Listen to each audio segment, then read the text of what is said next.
درجے کے صحابی کا درجہ جو ہے وہ امت میں تمام لوگوں سے بڑا ہے، اور یہ تو اعلیٰ درجے کے صحابی ہیں، اعلیٰ درجے کے صحابی ہیں۔ آپ بتاؤ، دیکھو نبی صلی اللہ علیہ وسلم کے صحابہ کی تربیت ہوئی تھی۔ آج آدمی منہ کا چھوٹا ہے، سنتوں کے مقابلے میں غیر سنتوں پر بات کرتے ہوئے اس کو معلوم نہیں کیا رواداری آتی ہے۔ رواداری یہ ہے کہ اچھے ڈھنگ سے، اچھی زبان میں، پیارے ڈھنگ سے، ہمدردی میں، غم اور فکر میں اپنے کلمہ پڑھنے والے بھائی کو جو غیر سنت پر چلتا ہے سنت پر لے آیا جائے۔ اس میں دقت کیا ہے؟ آپ بتاؤ، اس میں کیا دقت ہے؟ آج میجارٹی کا مسئلہ، سنت کے مقابل میں میجارٹی ہوتی ہے؟ سنت کے مقابل میں کوئی روایت اور طریقہ ہوتا ہے؟ نہیں ہوتا ہے۔ آپ دیکھیے اللہ کے نبی صلی اللہ علیہ وسلم کے صحابہ کی تربیت۔ کوفہ کی ایک مسجد میں لوگ حلقہ بنائے بیٹھے ہیں، ایک طریقہ وہاں چلا حلقہ بنا کر کے تسبیح کنکریوں پر گنا رہے ہیں۔ حضرت ابو موسیٰ اشعری رضی اللہ تعالیٰ عنہ دیکھتے ہیں، کہتے ہیں ارے تسبیحوں کے گننے کا طریقہ اور عمل کنکریوں پر۔ بھاگے گئے حضرت عبداللہ ابن مسعود کے پاس، کوفہ میں وہ موجود ہیں، اتنے بڑے عالم ہیں صحابہ میں، بھاگے گئے، کہا کہ ایک نیا طریقہ میں نے دیکھا ہے۔ نیا طریقہ کون سا؟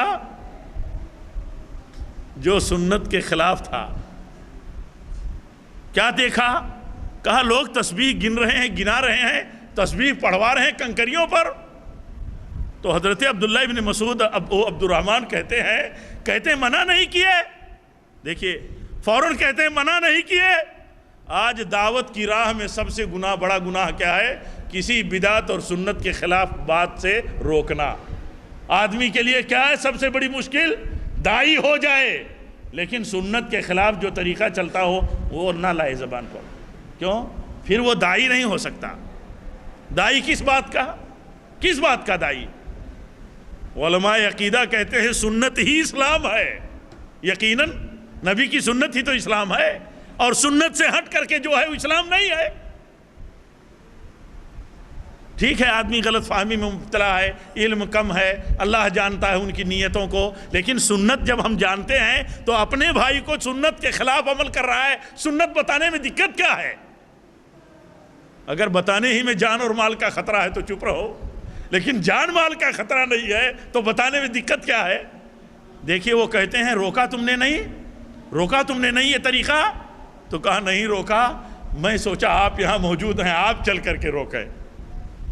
آئے حضرت عبداللہ بن مسعود ابو عبد الرحمن، کہتے ہیں یہ تم نے کیا طریقہ اختیار کر لیا؟ تو کہا نیکی کا تو کام ہے، جتنی بدعتیں لوگ کرتے ہیں اللہ کی قسم سب نیکی کے نام پر کرتے، سب نیکی کے نام پر، لیکن سنت کے خلاف جو عمل ہو وہ نیکی نہیں ہے، مردود ہے۔ ابھی آپ کو بتایا ایک وصول ہے وہ حدیث، اللہ کے نبی نے فرمایا جو عمل میرے عمل کے مطابق نہ ہو، جو طریقہ میرے حکم کے مطابق نہ ہو وہ مردود ہے۔ وہ چاہے جو نام دے لو اس کو، شراب کوئی پیے اور اس کا شراب نام نہ رکھے تو کیا شراب کی سنگینی ختم ہو جائے گی؟ اس کی حرمت ختم ہو جائے گی؟ نہیں ختم ہوگی۔ بہت ساری تفصیل ہے اس پر۔ تو دیکھیے اللہ کے نبی فرماتے ہیں جو عمل میری سنت کے خلاف ہو، میرے حکم کے خلاف ہو، مردود ہے۔ دیکھیے یہ کیا آتے ہیں تو کیا دیکھتے ہیں، کہتے ہیں یہ طریقہ تم نے جاری کر لیا؟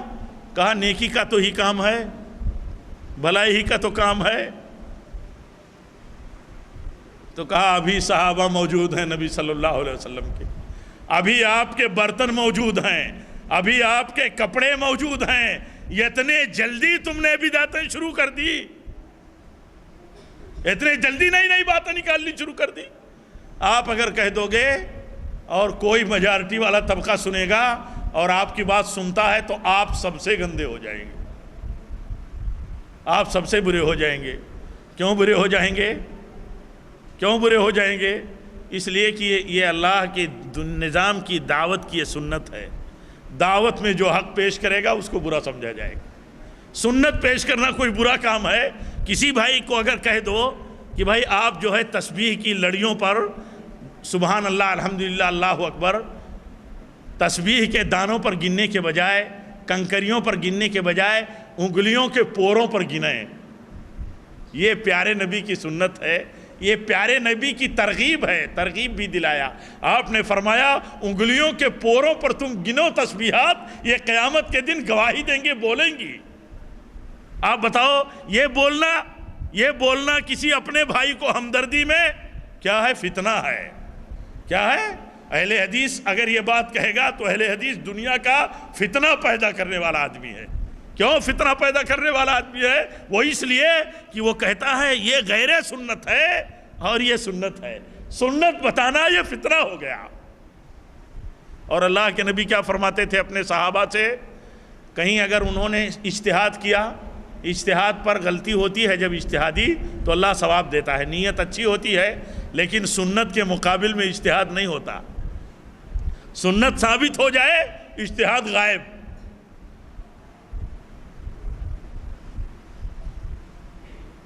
اللہ کے نبی صلی اللہ علیہ وسلم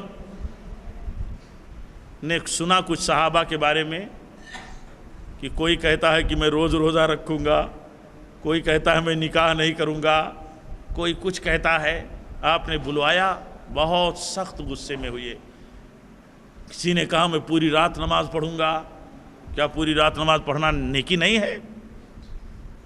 ڈھیر ساری نیکی کرنا، رات بھر نماز پڑھنا نیکی نہیں ہے؟ نیکی تو آج ہمارے آپ کے ذہن میں یہ ہے کہ آدمی عشاء کی وضو سے فجر پڑھے تو نیکی ہے۔ عشاء میں وضو کرے اور فجر پڑھے، اور جتنا یہ عمل لمبا کرے گا اتنا ہی بڑا اس کی بزرگی کا ٹائٹل ہوگا۔ لیکن اللہ کے نبی کیا فرماتے ہیں؟ میں رات میں سوتا بھی ہوں۔ آپ جانتے ہیں سارے مسلمان الحمدللہ، ساری ہماری دینی مائیں بہنیں، کہ جب آدمی سو جاتا ہے تو اس کا وضو ٹوٹ جاتا ہے۔ سونے سے وضو ٹوٹ جاتا ہے کہ نہیں ٹوٹ جاتا ہے؟ آدمی کو اس کا خیال نہیں رہتا کہ اس کے ہاتھ کہاں گئے، ہاں اس کی ریا محفوظ ہے نہیں ہے، آدمی نہیں جانتا، وضو ٹوٹ جاتا ہے بالاتفاق۔